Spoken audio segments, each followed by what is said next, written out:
Proč jste si vybral tohle povolání?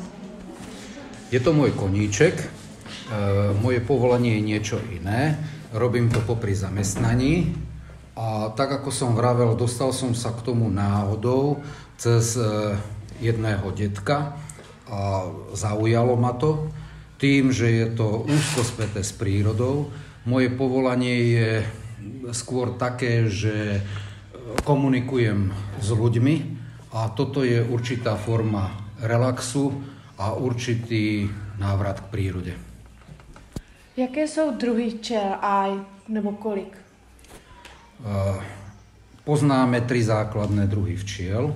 Je to v prvom rade kráľovná, potom sú to trúdy a potom robotnice, ktoré sa robotnice ešte delia podľa toho, akú funkciu momentálne vykonávajú. A aké sú druhy? Třeba čmeláci. Včela je len včela a je tam kráľovná, robotnica a trúd. K čemu slouží včelí med? Med slúži ako potravina. V prvom rade v minulosti bolo používané ako sladidlo, lebo to bolo jediné sladidlo, pretože v minulosti ľudia cukor, repný cukor, rafinovaný cukor nepoznali a jedinou možnosťou sladenia bol včelí med. Takže je to v prvom rade potravina a potom možno ho z časti nazvať aj liečivom, pretože pri chrípke, ochoreniach, keď si ho pridávame do medu, tak nám určitým spôsobom pomáha pri vyliečení organizmu. Co to obnáší vlastniť včelí?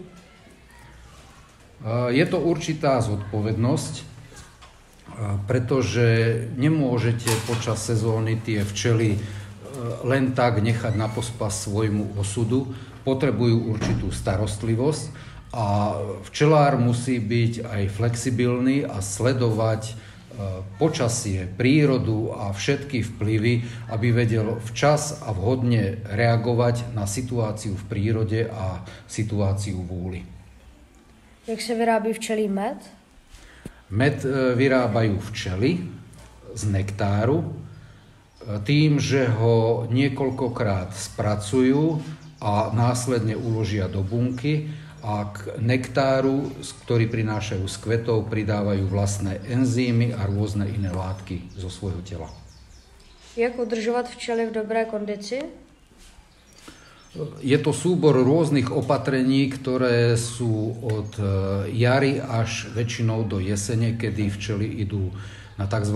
Zimný spánok alebo odpočinok. A začína to jarnými prehliadkami, potom pridávaním nových medzistienok, potom môže to byť jarným podnecovaním, prikrmovaním, cez leto rôznymi prekladaniami, prevesovaniami a inými zásahmi a na jeseň to väčšinou býva preliečenie včelstiev proti rôznym škodcom a prikrmenie včelstiev. Jak se vyrábí včelí vosk?